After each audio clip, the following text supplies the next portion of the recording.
नमस्कार मंडळी, आपले किचन या यूट्यूब चॅनलमध्ये आपलं स्वागत आहे। आज आपण बनवतोय मुळ्याची भाजी। आता हा कोवळा मुळा धुवून घेतलेला आहे, मुळ्याची पानं।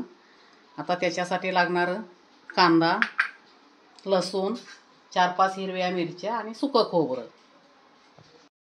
आता आपण मिक्सरच्या भांड्यात आबडधोबड काढून घेऊयात। मिरची, लसूण आणि खोबरं, याला ओलं खोबरंही टाकतात, पण आपण सुकं खोबरं टाकतोय। किंवा भाजी झाल्यावर पण ओलं खोबरं टाकू शकता, सुकं खोबरं वाटणात घेतलेलं नसेल तर। आता आपण ही बारीक कापून घेऊयात भाजी।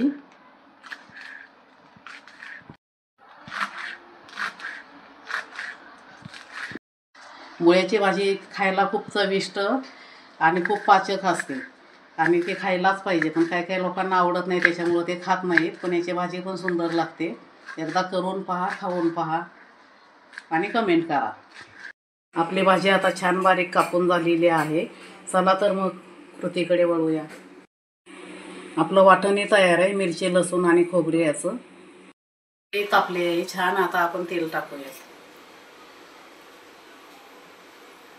2 पळ्या तेल टाकून घेतलेलं आहे। आता कांदा टाकूया।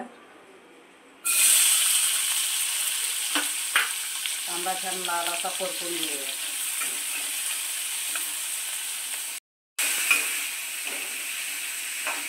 आणि मिरचीचं वाटण छान परतून झालंय। आता आपण मुळ्याची भाजी टाकतोय त्यात।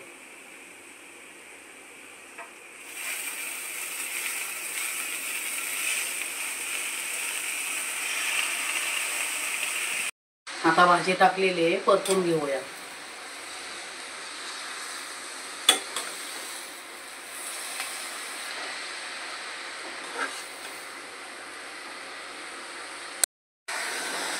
आता भाजी जरी कढई भरून दिसली तरी पण ती नंतर शिजल्यानंतर कमीच होते।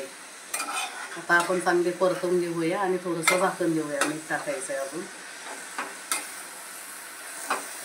कारण पालेभाजीमध्ये थोडंसं भाजी कमी झाल्यावरच मीठ टाकावं, किंवा जास्त पडतं, अंदाज नाही राहत ना। आता चवीपुरतं मीठ टाकतोय आपण। मीठ टाकून घेतलंय। आता परत एकजीव करून घेऊया।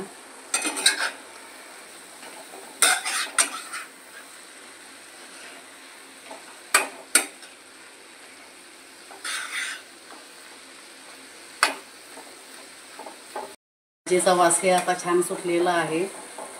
ही भाजी नक्की करून पहा, कारण याच्यामध्ये अनेक औषधी गुणधर्म आहेत आणि खूप चविष्ट ही लागते। करून पहा, खाऊन पहा। आता आपण 2 मिनिटासाठी त्याच्यावर झाकणही देतो।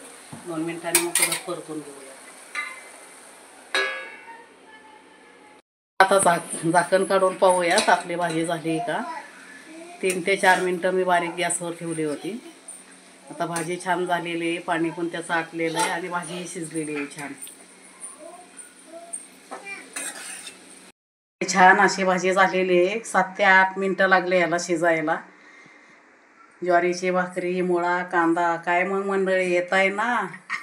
आवडल्यास लाईक करा, शेअर करा आणि सबस्क्राईब करा।